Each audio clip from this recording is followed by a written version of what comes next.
I'm Kayla and I'll be turning 55 soon. I have a son named Nick, and I divorced my husband when Nick was in middle school. The reason was my husband's infidelity.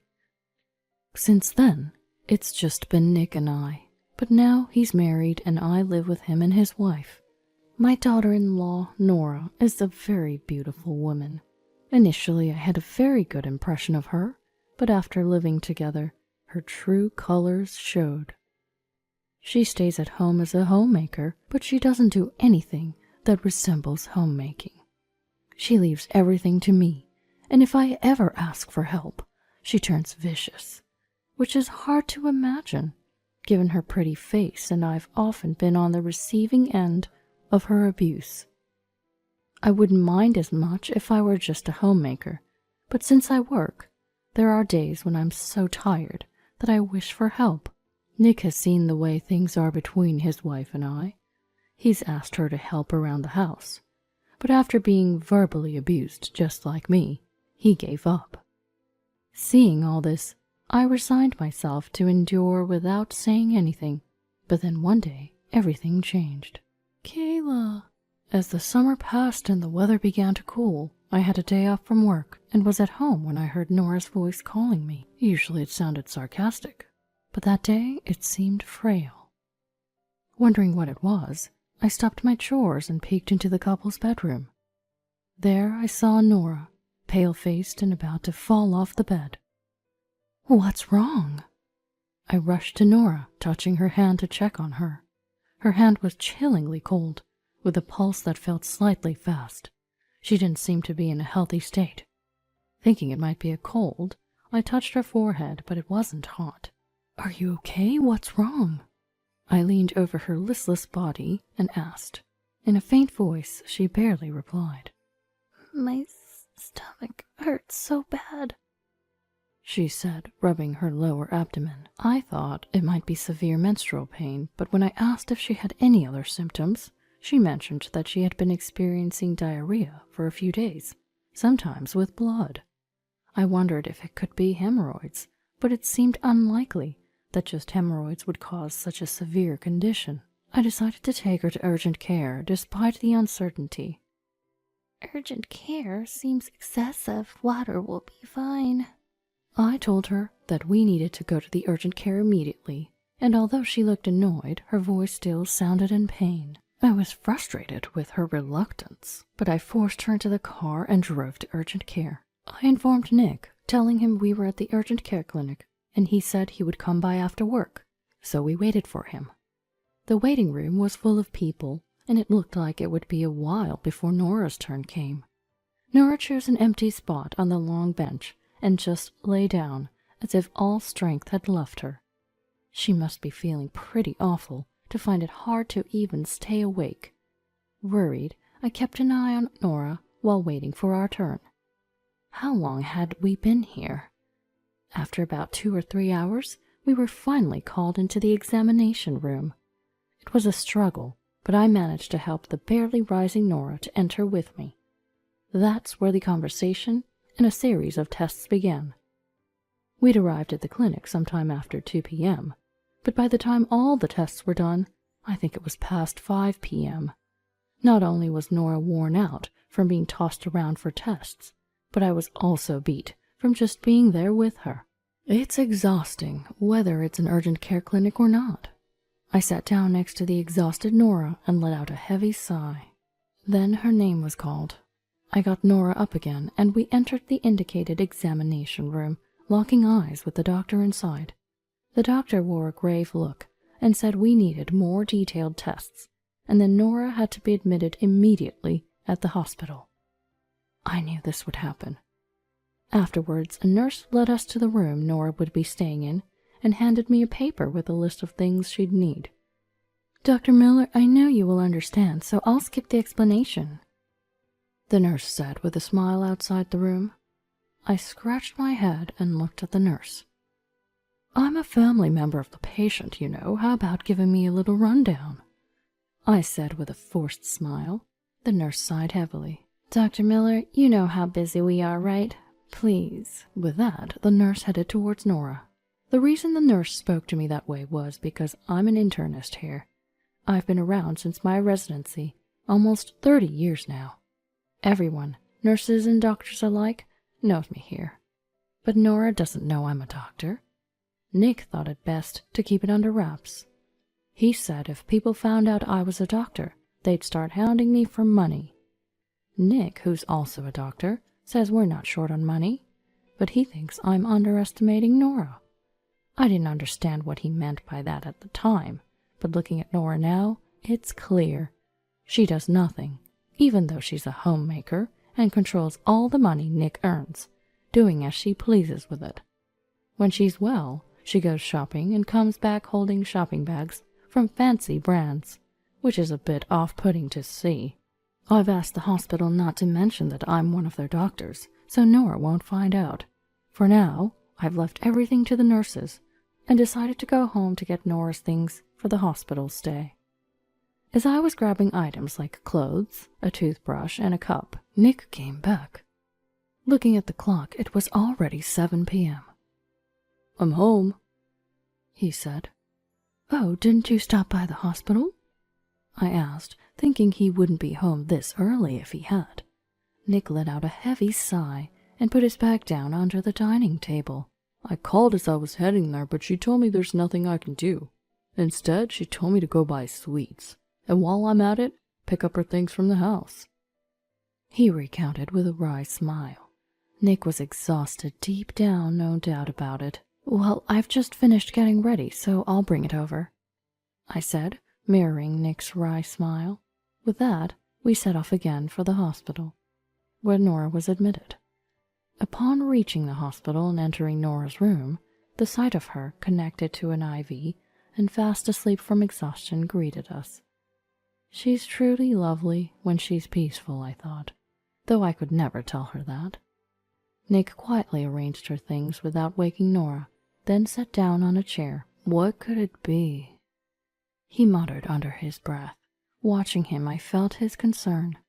I tilted my head. From what I've heard, it's hard to say. Let's just wait for the results of tomorrow's colonoscopy and blood tests. Nick nodded in agreement, and we headed home. The next day I had work, thinking I'd check on other patients while waiting for Nora's diagnosis. At work, another doctor stopped me to discuss Nora's condition. The diagnosis was Crohn's disease. It's an intractable disease with an unclear cause, yet it's also a condition that many people suffer from. It seemed that Nora's condition had worsened, putting her in a serious state. I was frustrated with myself as a doctor for not realizing it sooner. The presence of a tumor also raised the possibility of colon cancer, and we might need to plan surgery. For now, I had to leave it to the other doctor to explain the situation to Nora. After finishing my shift and changing, I couldn't shake my concern for Nora, so I headed to her room, out of my white coat. Inside, I found Nora's mother, Victoria, talking to her. "You'll be fine. This is a big hospital, and the doctor also said you'll be okay."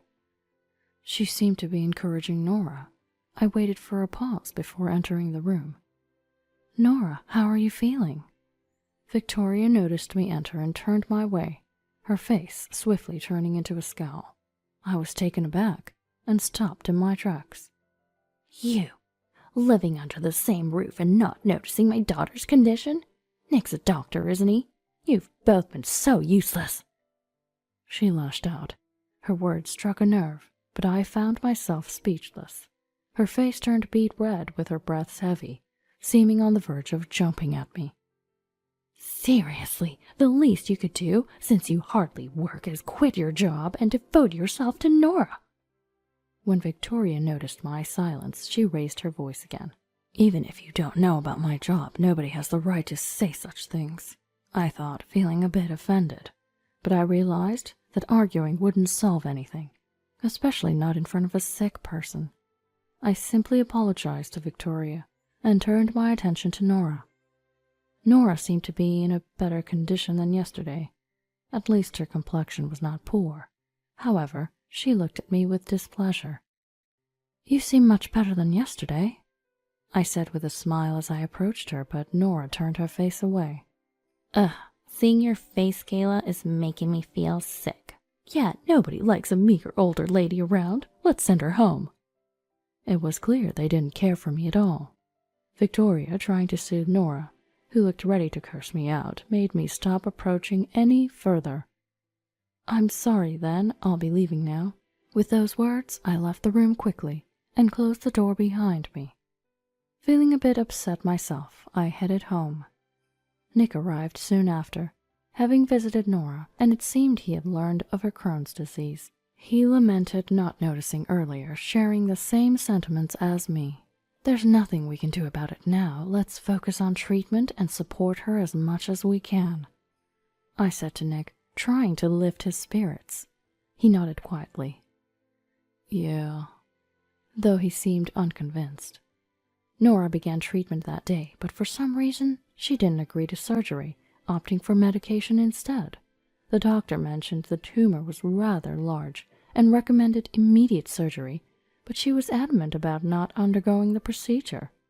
So they turned to me for persuasion, but someone who seldom heeds my advice is unlikely to start now. Despite my hesitation, I've decided to visit Nora again after work. Nora, may I come in? I knocked on the hospital room door and called out to Nora, but there was no answer. After waiting a few seconds, I opened the door slowly and saw Nora watching TV. How are you feeling? I sat down in the chair next to her and asked. Nora didn't look at me or say a word, just kept watching the TV. Wondering what to do next, I continued the conversation. I spoke with your doctor earlier. They say you're refusing surgery? They seem to think it's urgent. Is there a reason you don't want it? It's none of your business. I expected such a response. I could back down, but as a doctor, and as Nick's mother, I couldn't. Don't say that. Let's just talk about it. Nora sighed heavily and turned off the TV. She didn't look at me, but stared outside instead. They said it would cost over $30,000, including the hospital stay. So I just thought it was impossible. $30,000? I blurted out in surprise. It's a waste, right? She chuckled through her nose and pulled the blanket over her, but I wondered if she was regretting her words. She certainly seemed to need this. Pondering what to do, an idea struck me. I'll pay for it. That would be all right, wouldn't it? At that, her wide eyes opened even wider to look at me. You can afford that with your non-paying job? It's fine, I have savings, enough to cover this. You're not going to ask for it back later? I won't, so please go ahead with the surgery. I realized I must not have her trust, but this was no time to dwell on that. I just hoped she would accept the offer sincerely. After some thought, she gave a small nod. I smiled, left the hospital room, and informed the attending doctor. I also felt I should tell Nick, so when I got home I did, and his expression turned to one of mild distress. I'm so sorry. I should be paying, but this really helps. Do you not have savings? Understanding he was still young, it was surprising that a doctor of a few years had no savings. When I pressed, his expression grew even more troubled. All the money went to Nora, even the savings. I really don't know what to do now. Watching him bury his head in his arms on the table, I felt sorry for him. You should take charge of the finances. I want to, but she gets angry when I suggest it.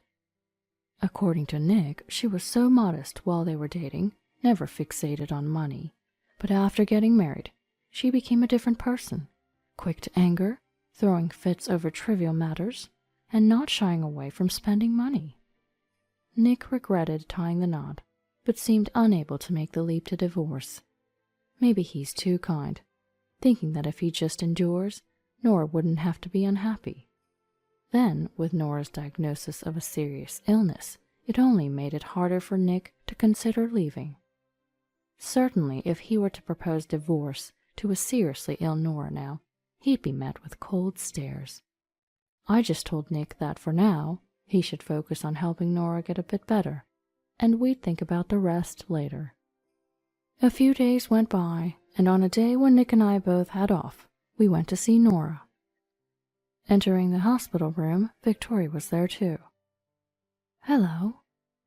As I walked in with Nick, Victoria's glare hardened, but having grown somewhat immune to that look, I approached Nora without faltering. Nick, apparently not used to it, stopped in his tracks and didn't come closer. "How are you feeling?" I looked at Nora, whose complexion seemed a bit off, maybe not feeling well. "I don't know." Her response to my words might be a small sign of progress. I smiled at Nora's words and pulled out a check from my bag. I had put it in an envelope. "Here, this is what I promised you before." As I handed it to her, Nora's eyes lit up. She grabbed it and immediately checked inside. She looked pleased, as if she'd been waiting for it. From the outside, you'd think she loved money, which left me with a wry smile. "What's this?" Victoria, unaware of the money situation, widened her eyes at the check in Nora's hands, then shot a sharper than usual glare my way. "What is this?" "This is for the treatment expenses. Nora was worried about the costs," I replied, wondering if I should have gotten Victoria's permission beforehand, to which she narrowed her eyes and scoffed. "Playing the savior? Don't get ahead of yourself." With that, she snatched the check from Nora's hand and pushed it back at me. Nora whispered a small, "Ah," but quickly looked down when Victoria glared at her. "I didn't mean it that way. I just heard that it would be better to have the surgery as soon as possible." "There's no need. This child is strong and can make do with just medication." "The doctor in charge didn't say that." I wonder why Victoria is so against surgery. It's as if she can't entertain the thought. I look over to Nick, keeping my distance, but he shrugs, seemingly clueless. "Nora says she's fine with it." Turning away, Victoria speaks, and I shift my gaze to Nora. Then Nora looks away uncomfortably. "That's right. I don't need any surgery. Just leave me alone." Despite her agreeing to the surgery earlier, I feel incredibly disappointed. "But what if you have cancer?" "Can you just shut up? I don't want to hear an outsider's opinion." Nick tries to speak up to persuade her, but Victoria cuts him off. "We don't plan to listen to you, so could you please go away?" "Yeah, just go away." As I run out of things to say, Victoria pulls my arm, urging me outside. Nora joins in with a laugh. Nick looks puzzled and troubled. "Please, wait. Mom has gone through such lengths." "Quiet. I married a doctor and ended up with such a quack. You don't earn much, and you're totally useless." At that, Nick's expression changes. Clearly, he's angry. It's bad when Nick, who rarely gets angry, is provoked. I grab Nick's shoulder and shake my head to calm him down. Nick looks at me, biting his lip, barely containing his anger. "Nora, are you really okay with this?" Deciding they won't listen to anything more, I turn to Nora one last time. Nora frowns, but then looks at me with a forced laugh. "I'm fine. Now please take that quack and leave." At her signal, I take Nick's hand and leave the room. Opening the door, a nurse stands there, her face awkward. "That's the situation, so please pass it on to the attending doctor. I don't care anymore. Let her do as she pleases." I tell the frozen nurse, who can only nod slightly. Then I urge Nick to go home, and after that, I head to the director's office to convey something before returning home. Back home, Nick sits at the dining table, not moving, his face full of frustration. Why not just divorce? There's no need to stay after being told off like that. Nora's words had struck a chord with me, too. I'm a doctor, but before that, I'm Nick's mother. I can't stay silent after being disparaged by Nora and Victoria, but still. Yet he seems undecided, his hand on the table gripping tightly, trembling slightly. "It's your decision, but I'm done living with that girl. You can have this house, I'll move out." Upon hearing this, Nick, who had been looking down, looks up in surprise. "What are you talking about? This is your house." "It's fine. I just resigned, too. I'll find a calmer place to work." Indeed, The reason I went to the director's office earlier was to submit my resignation request. I had been waiting for the right moment to leave my current hospital for some time. Having worked there for many years in a general hospital setting, it had become too much for me to keep up. So I thought about continuing my practice in a more settled place, but the opportunity had been elusive, making this the perfect time. Wait a second, you can't just decide that so easily. It must have been sudden for Nick. I smiled at Nick, who looked anxious. It's something I've thought about for a long time. It's okay. It's the right moment. At that, Nick seemed to be at a loss for words, looking down again. Without saying anything more to Nick, I went into my room, checked online for a property in the area that I thought was good, and started preparing. Months later, as I told Nick, I moved away from the place I'd lived before, relocating to a much more rural area. I managed to fit in with the community and am working as a doctor in a small hospital. And now Nick lives with me. He had divorced Nora, sold his house, and moved down here. From what I heard, Nick spent some time with Nora, trying to convince her to get treatment. But whether it was because of Victoria or not, she never had the surgery, and her condition just worsened. But she still had the energy to berate Nick, and seeing that she never changed, Nick grew tired of it, especially when Victoria started demanding alimony, blaming him for Nora's condition, calling him a quack. Those words led Nick to decide to leave Nora. He offered alimony in exchange for a divorce, and although Victoria was against it, Nora agreed, and they divorced rather swiftly. Later, Nick heard that Nora's condition was indeed a malignant tumor, progressing rapidly due to her youth, advancing to the terminal stage. Victoria begged the doctor to do something, but was told it was hopeless and that she won't live much longer, which she tearfully relayed to Nick over the phone.